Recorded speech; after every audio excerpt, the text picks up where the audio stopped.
Este día vamos a considerar un tema que se titula Las dos eternidades.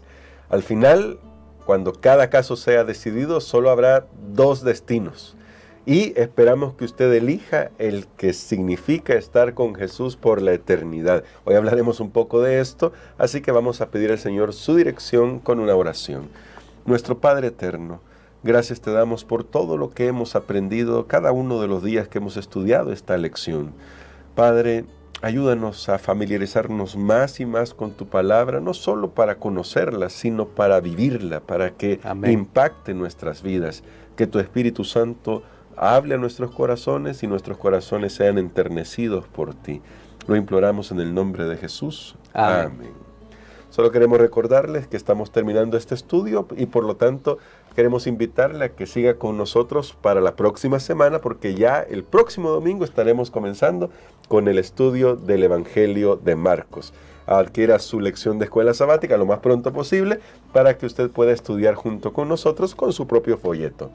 Para hablar del tema de hoy, Pastor Dani Perla, quiero que volvamos a Apocalipsis 20. Hemos estado centrados ahí porque justamente tiene que ver con los elementos finales de nuestro estudio. Algunos de los elementos finales. Hemos dejado Apocalipsis 21 y Apocalipsis 22 de lado, pero usted los podrá seguir leyendo después de que terminemos con este capítulo, el capítulo 20. En los versículos 11 en adelante, dice de la siguiente manera en Apocalipsis 20. Y vi un gran trono blanco y al que estaba sentado en él, de delante del cual huyeron la tierra y el cielo, y ningún lugar se encontró para ellos. Y vi a los muertos, grandes y pequeños, de pie ante Dios. Y los libros fueron abiertos, y otro libro fue abierto, el cual es el libro de la vida. Y fueron juzgados los muertos por las cosas que estaban escritas en los libros, según sus obras. Y el mar entregó los muertos que había en él, y la muerte y el Hades entregaron los muertos que había en ellos, y fueron juzgados cada uno según sus obras. Y la muerte y el Hades fueron lanzados al lago de fuego. Esta es la segunda muerte. Y el que no se halló inscrito en el libro de la vida fue lanzado al lago de fuego. Qué tremendo pasaje, pastor, porque concluye con lo que ya decíamos ayer, cómo termina el milenio. De hecho, esta es parte de esa descripción más detallada de cómo termina el milenio, cuando desciende fuego de parte de Dios. Y ayer ya hacíamos la pregunta, ¿por qué resucitan los impíos? Aquí se nos aclara todo esto, ya usted nos lo introducía ayer. Así que hoy quisiera, pastor, que nos ayudara a ver estos elementos, a saber por qué ahora los impíos van a ser confrontados con sus obras, con sus decisiones a lo largo de su vida. Muy bien, creo que un pensamiento que destaca cuando estaba leyendo esto es que nadie escapará a la confrontación en la comparecencia ante el gran día de Dios, ante el trono de Dios. Ahora podremos escapar, podremos huir, pensar que no le damos cuenta a nadie, que yo soy el dueño de mi propia vida, que a mí nadie tiene que decirme cómo hacer las cosas. Bueno, un día todo ser humano tendrá que comparecer ante el juicio de Dios. Pero estamos hablando aquí ya del juicio de aquellos que no aceptaron a Cristo Jesús, que no se salvaron, que han resucitado después de los 1000 años, y se menciona que hay libros, porque eso indica que van a haber pruebas. Eso indica que van a haber pruebas. Cuando se hace un juicio aquí en la tierra y uno ve que llevan cajas ahí de testimonios, de lo que sea, o pruebas, y uno dice, bueno, este juicio va a estar complicado porque ahí están las pruebas. Nadie va a ir a un juicio, no, es que yo creo, es que a mí se me ocurre. No, tienen que haber pruebas. Y el gran Dios del cielo ha ido recopilando y resguardando cada una de las pruebas. Jesús, por ejemplo, dijo una vez, mire, tengan cuidado de lo que hacen uno de estos pequeños, porque los ángeles del cielo ven el rostro de mi Padre. O sea, están tomando nota, y todo eso que nos han dicho. Ahora esas pruebas son usadas para demostrar que los impíos tienen razón, que Dios tiene razón al excluir a los impíos del cielo y a Satanás y sus ángeles malos Nosotros vemos que ahí dice, el mar entregó a los muertos que había en él, aún la muerte y el Hades entregaron los muertos que había en ellos. Aquí lo que nosotros vemos es una universalidad de la resurrección, o sea, no hay impedimento. No, ¿y será que alguien murió y lo lanzaron allá al mar? Por ejemplo, Bin Laden, ¿verdad?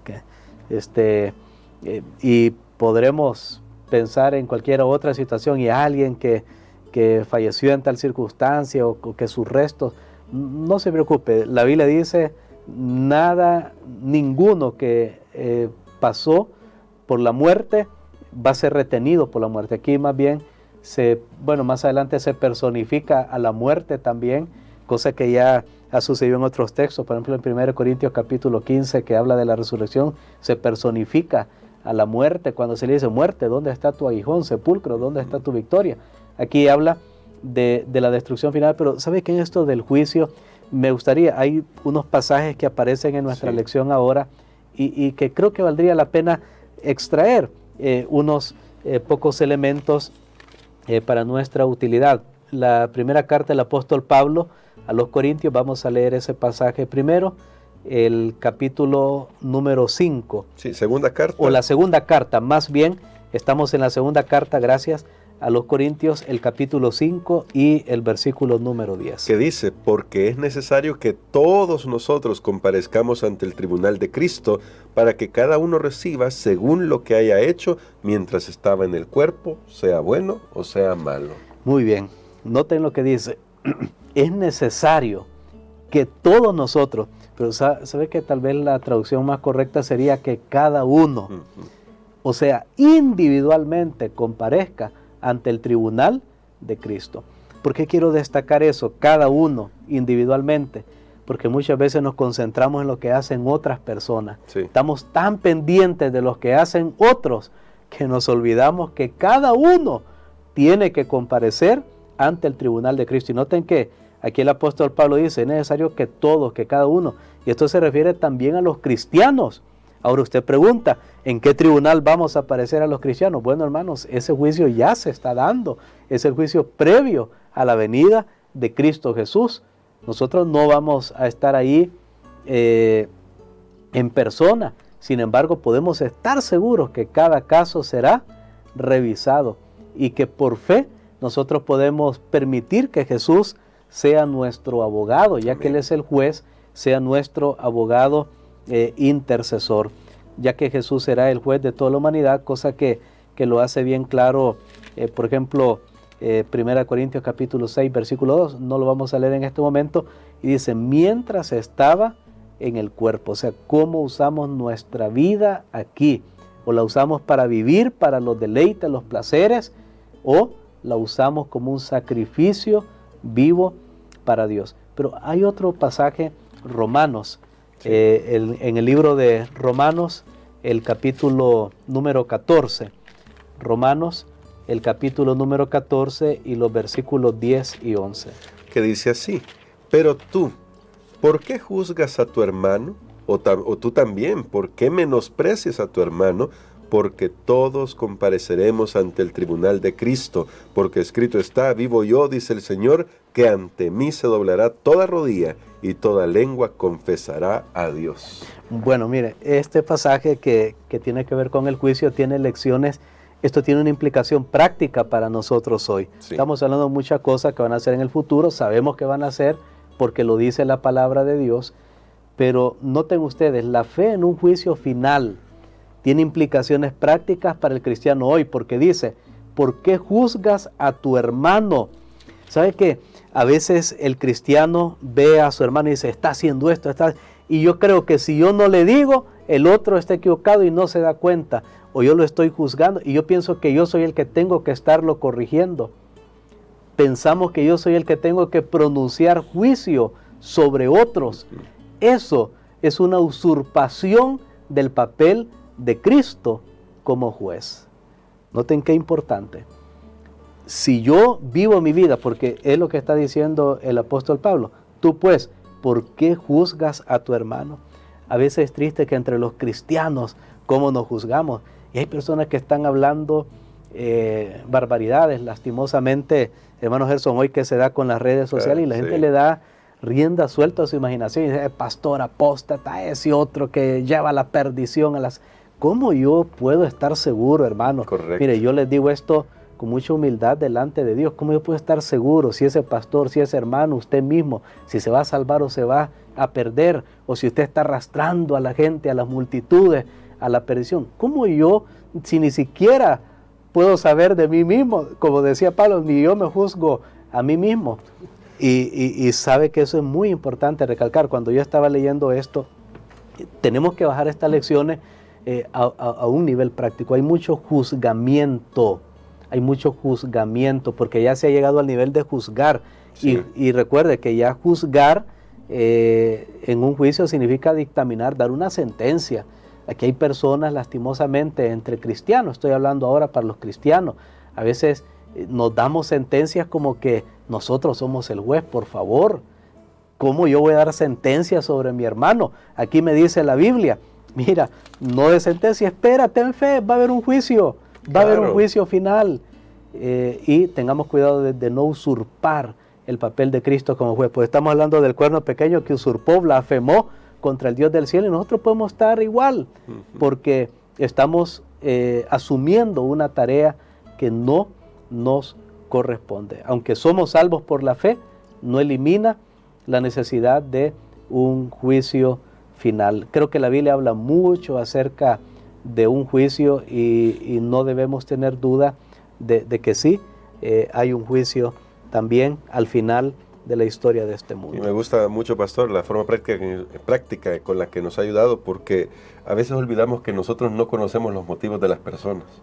Solo Dios los conoce. Cuando yo ya emito el juicio sobre alguien y estoy juzgando sus motivos por lo que me parece a mí que está haciendo o diciendo, entonces estoy usurpando el papel de Dios, como nos ha dicho nuestro pastor. Hay que tener cuidado con eso, porque al final solo Dios sabe en realidad cómo lleva los casos. Yo siempre he pensado en ese sentido, para terminar esta idea, pastor, de que a veces muchas de estas personas que están juzgando se pueden llevar la sorpresa de sus vidas en el cielo. Y van a decir, pero yo pensé que se iba a perder. Y la peor sorpresa puede ser que ni siquiera estén en el cielo. Eso sí sería terrible. Claro. Eso sí sería terrible. No deseamos eso en realidad, pero en realidad hay que ponernos en las manos de Jesús. Ahora, pastor, como el juicio, como este juicio al final es el definitivo, y estamos hablando de 2 eternidades, me gustaría leer un pasaje que aparece en el Antiguo Testamento, en Malaquías, para compararlo con lo que leímos al principio en Apocalipsis 20. Y en Malaquías, en el capítulo 4, se nos da ya un pasaje que es tremendo para la siguiente sección con la que vamos a terminar nuestro estudio de este día. En el capítulo 4, el versículo 1 y 2 dice así: porque he aquí viene el día ardiente como un horno, y todos los soberbios y todos los que hacen maldad serán estopas. Solo un paréntesis, me llama la atención lo de los soberbios, hablando de los que juzgan a otros. Aquel día que vendrá los abrazará, ha dicho Jehová de los ejércitos, y no les dejará ni raíz ni rama. Mas a vosotros los que teméis mi nombre nacerá el sol de justicia, y en sus alas traerá salvación, y saldréis y saltaréis como becerros de la manada. Y quiero destacar esto para ver lo que ya vimos en Apocalipsis, para analizar lo que ya vimos en Apocalipsis. Dice el texto, no quedará ni raíz ni rama. Y finalmente el texto en Apocalipsis dice que serán lanzados al lago de fuego. ¿Significa esto que la existencia de los impíos termina para siempre, pastor? Pero ¿cómo explicamos esto con respecto a aquellos que piensan que los malos deben sufrir una eternidad? Estos textos no dicen eso, y son claros al decir que finalmente terminará la existencia para aquellos que han decidido dejar de lado a Dios. Pretender que los impíos van a estar sufriendo, o el diablo mismo, eternamente, es una distorsión de las enseñanzas claras y específicas de la palabra de Dios, y otro intento del enemigo en 2 líneas. Número 1, hacer parecer el mal permanente, eterno, duradero, para siempre, porque aunque el impío se está destruyendo, digamos que esa posibilidad existe, el impío se está destruyendo eternamente, quiere decir que el mal eternamente se está prolongando en sufrimiento, pero no se eliminó, es correcto. Y lo otro que Satanás quiere hacer ver es hacer ver a un Dios monstruoso, un Dios despiadado, que no tiene corazón, que no le importa si alguien pecó 30 años en esta vida y le va a dar destrucción de toda una eternidad. No es justo eso. Claro, yo me acuerdo cuando estudiaba la historia de los famosos padres de la iglesia. Y mire, retóricamente, porque quiero decirle algo, a veces con las palabras podemos crear conceptos, imágenes y cosas, pero que no son, al final no son la realidad.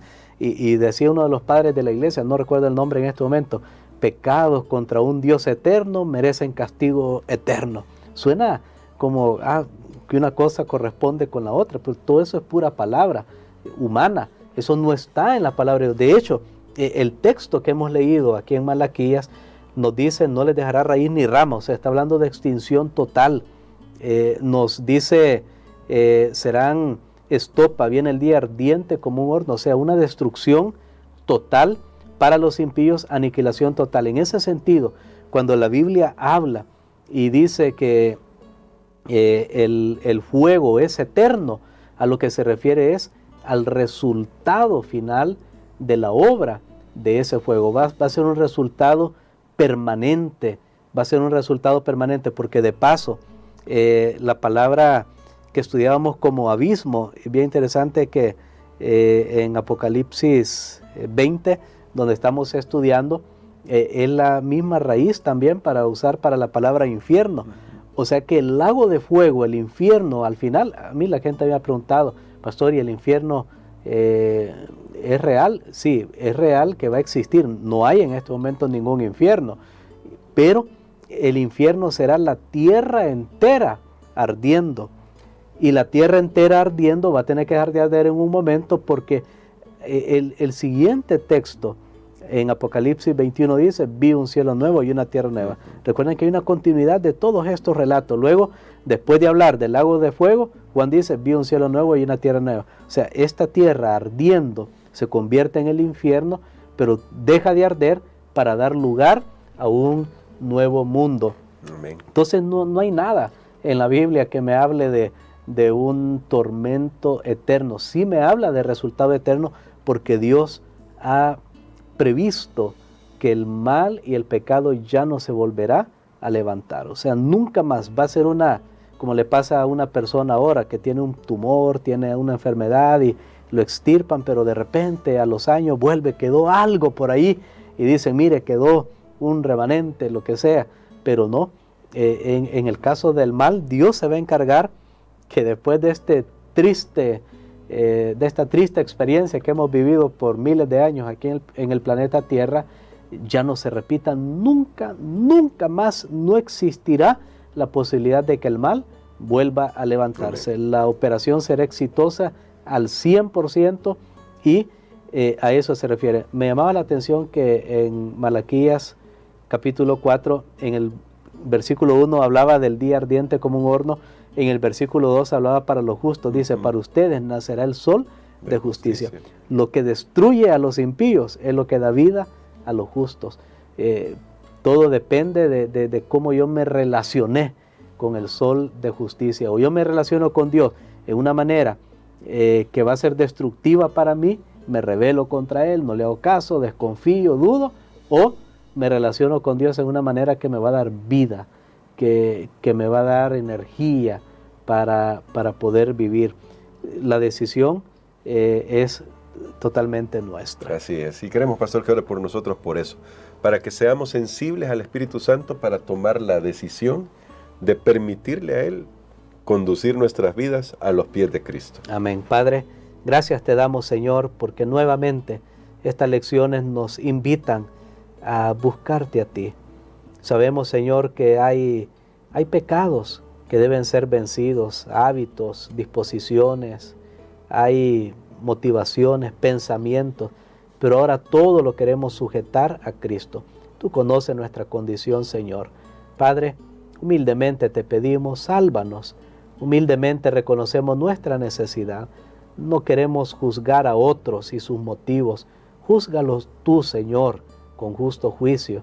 Solo, Padre, te pido que a cada uno de nosotros nos permitas aceptarte como nuestro Salvador. En el nombre de Jesús. Amén.